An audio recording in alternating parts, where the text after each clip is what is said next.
ಕಿರೀಟ್ ಶೆಟ್ರ್ ಅಂತೂ ಅದರಲ್ಲಿ ಸಿನಿಮಾದಲ್ಲಿ ಪೊಲೀಸ್ ಆಗಿರೋ ಲಾಠಿ ಕೈಯಲ್ಲಿತ್ತು, ಎಷ್ಟು ಜನ ಹೊಡೆದ್ರಿ ಅಂತ?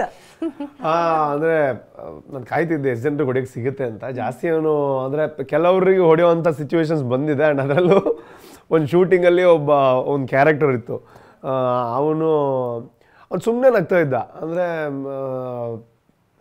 ನಗೋವಂಥ ಸಿಚುವೇಶನು ಇತ್ತು, ಬಟ್ ನಕ್ಕ ಮೇಲೆ ಸೀರಿಯಸ್ ಆಗಬೇಕಾಗಿತ್ತು ಸೀನಲ್ಲಿ. ಸೊ ಅವ್ನು ಎಷ್ಟೇ ಮಾಡಿದ್ರೆ ಅವನು ನಗ್ತಾನೇ ಇರ್ತಾನೆ. ಅಂದರೆ ಟೈಮಿಂಗಲ್ಲಿ ನಗು ಕಂಟ್ರೋಲ್ ಮಾಡ್ತಾ ಇಲ್ಲ. ಸೊ ನಾನು ಹೊಡಿಬೇಕಾದ್ರೆ ಅವನು ಒಂದು ಸ್ವಲ್ಪ ರಿಯಾಕ್ಷನ್ ಚೇಂಜ್ ಆಗಬೇಕು, ಅವ್ನು ನಗ್ತಾನೆ ಇದ್ದ. ಸೊ ಡೈರೆಕ್ಟರ್ ಬಂದು ಹೇಳಿದ್ರು, ಒಂದು ಸ್ವಲ್ಪ ಜೋರಾಗಿ ಹೊಡೆದ್ಬಿಡಿ, ರಿಯಲ್ ಇದು ಬರಲಿ ಅವನಿಂದ ಅಂತ.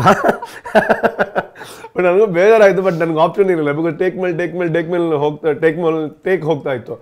ಸೊ ನಾನೇನು ಮಾಡಿದೆ, ಓಕೆ ಆಗಿದ್ದಾಗಲಿ, ಅವನಿಗೂ ಒಳ್ಳೇದೇ ಅಲ್ಲ, ಒಳ್ಳೆ ರಿಯಾಕ್ಷನ್ ಬಂದರೆ ಪಟಾರ್ ಅಂತ ಒಂದು ಬಿಟ್ಟೆ, ರಿಯಲ್ ಎಕ್ಸ್ಪ್ರೆಷನ್ ಬಂತು.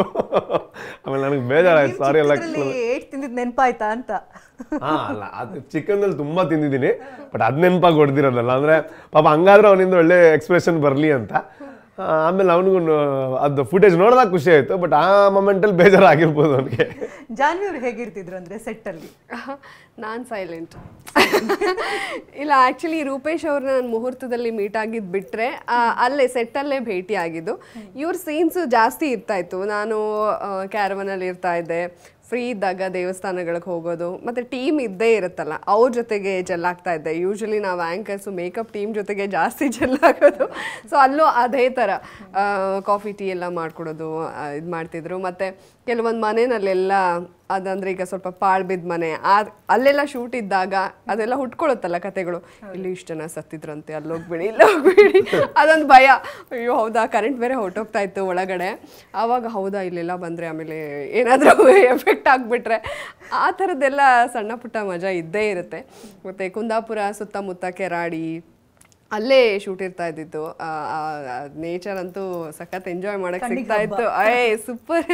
ಇಲ್ಲಿ ನಾವು ಟ್ರಾಫಿಕಲ್ಲಿ ಇದ್ದು ಕಾಡೊಳಗೆ ಸಂಚಾರ ಮಾಡ್ತಾ ಇದ್ದಿದ್ದು ತುಂಬ ಖುಷಿ ಇರ್ತಿತ್ತು.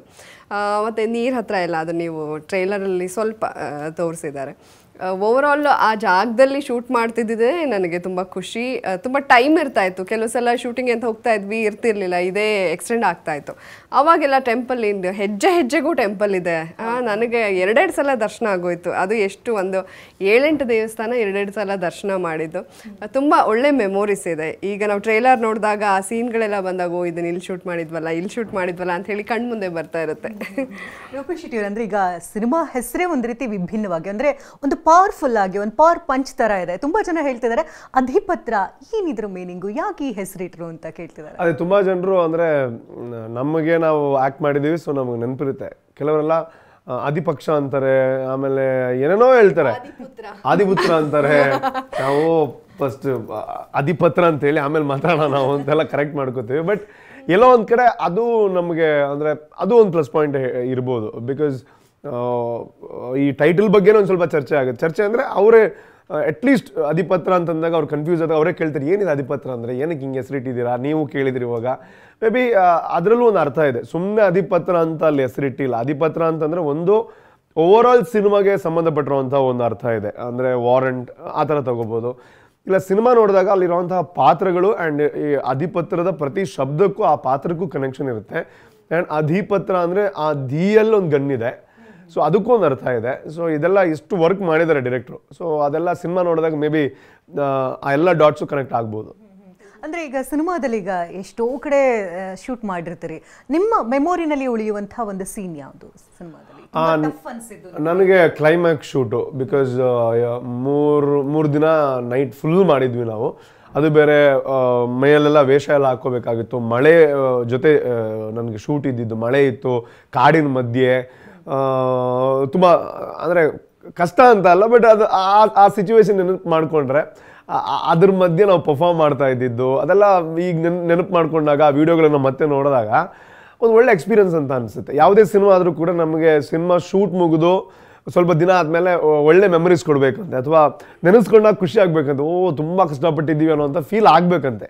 ಆವಾಗಲೇ ಒಂದು ಒಳ್ಳೆ ಸಿನಿಮಾ ಆಗಿದೆ ಅಂತ ನಮಗೂ ಅನಿಸೋದು. ನಿಮ್ಮಿಂದ ಜನರು ಏನು ನಿರೀಕ್ಷೆ ಮಾಡ್ಬೋದು ಮೂವಿ ಮೂಲಕ? ಬಹುಶಃ ಈ ಸಿನಿಮಾದಿಂದ ಏನು ನಿರೀಕ್ಷೆ ಮಾಡಬಹುದು ಅಂತಂದರೆ, ಏನು ನಿರೀಕ್ಷೆ ಇಡದೆ ಬಂದಾಗ ಒಳ್ಳೆ ನಿರೀಕ್ಷೆ ಸಿಗುತ್ತೆ ನಿಮಗೆ ಥಿಯೇಟ್ರಲ್ಲಿ. ಏನು ಅಂತಂದರೆ ಒಂದು ಒಳ್ಳೆ ಕಥೆ ಸಿಗುತ್ತೆ. ಸೊ ನೀವು ಒಂದು ಒಳ್ಳೆ ಸಿನಿಮಾ ನೋಡಬೇಕು, ಒಂದು ಒಳ್ಳೆ ಕಥೆ ಇರುವಂತಹ ಸಿನಿಮಾ ನೋಡಬೇಕು ಅಂತ ಬಂದಾಗ ಡೆಫಿನೆಟ್ಲಿ ನೀವು ಸ್ಯಾಟಿಸ್ಫೈ ಆಗ್ತೀರಾ. ಅದ್ರ ಜೊತೆಗೆ ಕರಾವಳಿಯ ಭಾಗದ ಒಂದು ವಿಚಾರವನ್ನು ಅಥವಾ ಒಂದು ಸೊಗಡನ್ನು ತೋರಿಸೋವಂಥ ಒಂದು ಪ್ರಯತ್ನ ಡಿರೆಕ್ಟರ್ ಮಾಡಿದ್ದಾರೆ. ಒಟ್ಟಾರೆಯಾಗಿ ಈ ಸಿನಿಮಾದ ಪ್ಲಸ್ ಪಾಯಿಂಟೇ ಕಥೆ. ಸೊ ನಾನು ಎಲ್ಲ ಇಂಟರ್ವ್ಯೂಲ್ಲೂ ಹೇಳ್ತಿರ್ತೀನಿ, ಇದೊಂದು ಹೀರೋಯಿಸಮ್ ಇಲ್ದಿರೋ ಅಂತ ಒಂದು ಹೀರೋ ಅಂತ ಹೇಳ್ಬೋದು. ಅಂದರೆ ಹೀರೋ ಅಂತ ಹೇಳೋದಕ್ಕಿಂತನೂ ಒಂದು ಪ್ರೊಟಗನಿಸ್ಟ್ ಅಂತ ಬಂದಾಗ ಒಂದು ಕಥೆಯನ್ನು ಲೀಡ್ ಮಾಡುವಂಥ ಒಂದು ಕ್ಯಾರೆಕ್ಟರ್. ಒಂದು ಸಿನಿಮಾಗೆ ಇಲ್ಲಿ ಕಥೆಯೇ ಜೀವಾಳ 100%. ಅದು ಮುಂದೆ ಹೋಗಬೇಕು ಅಂದರೆ ನನ್ನಂಥ ಒಂದು ಪಾತ್ರಧಾರಿ ಬೇಕಾಗುತ್ತೆ. ಸೊ ಅದನ್ನು ನಾನು ನಿಭಾಯಿಸಿದ್ದೀನಿ. ಆ್ಯಂಡ್ ನನಗೆ ತುಂಬ ಒಂದು ಕಾನ್ಫಿಡೆನ್ಸ್ ಇದೆ, ಇದಾದಮೇಲೆ ಒಬ್ಬ ಕಲಾವಿದ ಅಂತ ನನ್ನ ಬಗ್ಗೆ ಒಂದು ಸ್ವಲ್ಪ ಜನನಾದರೂ ಸೀರಿಯಸ್ ಆಗಿ ತಗೋತಾರೆ, ಮಾತಾಡ್ತಾರೆ ಅನ್ನೋಂಥ ನಂಬಿಕೆ ಇದೆ. ಸಂತೋಷ ಸಿನಿಮಾದಲ್ಲಿ ನಿಮ್ಮ ಚಿತ್ರ ರಿಲೀಸ್ ಆಗ್ತಾ ಇದೆ, ಎಷ್ಟು ಖುಷಿ ಅನಿಸ್ತಾ ಇದೆ? ಅದು ತುಂಬಾ ಖುಷಿ ಆಗ್ತಾ ಇದೆ. ನಿನ್ನೆ ನನಗೆ ಟೀಮ್ ಹೇಳಿದಾಗ ಅದೊಂದು ದೊಡ್ಡ ಚಿತ್ರಮಂದಿರ, ಜೊತೆಗೆ ತುಂಬಾ ತುಂಬಾ ತುಂಬಾ ಮೆಮೊರೀಸ್ ಇರುವಂಥ ಚಿತ್ರಮಂದಿರ, ದೊಡ್ಡ ದೊಡ್ಡ ಸ್ಟಾರ್ ಸಿನಿಮಾಗಳನ್ನ ಅಲ್ಲಿ ಹಬ್ಬ ಮಾಡಿಬಿಟ್ಟಿದ್ದಾರೆ ಅವರ ಅಭಿಮಾನಿಗಳು. ಸೊ ಸಂತೋಷ್ ಥಿಯೇಟ್ರ್ ಆಯಿತು ಅಂದಾಗ ನಿಜವಾಗ್ಲೂ ಖುಷಿ ಆಯ್ತು. ಯಾಕಂದರೆ ಸೂಪರ್ ಸ್ಟಾರ್ಗಳು, ಈ ಮಾಸ ಸಿನಿಮಾಗಳು ಓಪನಿಂಗ್ ಸಿಗೋದೇ ಸಂತೋಷಲ್ಲಿ. ಅಂಥದ್ರಲ್ಲಿ ನಮ್ಮ ಸಿನಿಮಾಗೆ ಸಿಕ್ಕಿದೆ ಅಂತ ಅಂದರೆ ಡಿಸ್ಟ್ರಿಬ್ಯೂಷನ್ ತೊಗೊಂಡಿರೋದು ಜಾಕ್ ಮಂಜು ಅವರು.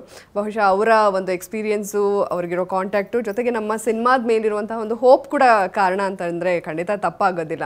ಸೊ ಅದನ್ನು ನನ್ನ ಫ್ರೆಂಡ್ಸ್ ಜೊತೆ ಶೇರ್ ಮಾಡಿದೆ, ಸಂತೋಷಲ್ಲಿ ರಿಲೀಸ್ ಆಗ್ತಿದೆಯಾ, ಯಾಕಂದರೆ ಈಗ ಎಷ್ಟೋ ಚಿತ್ರಮಂದಿರಗಳು ಮುಚ್ಚೋಯ್ತು ಬೆಂಗಳೂರಲ್ಲಿ.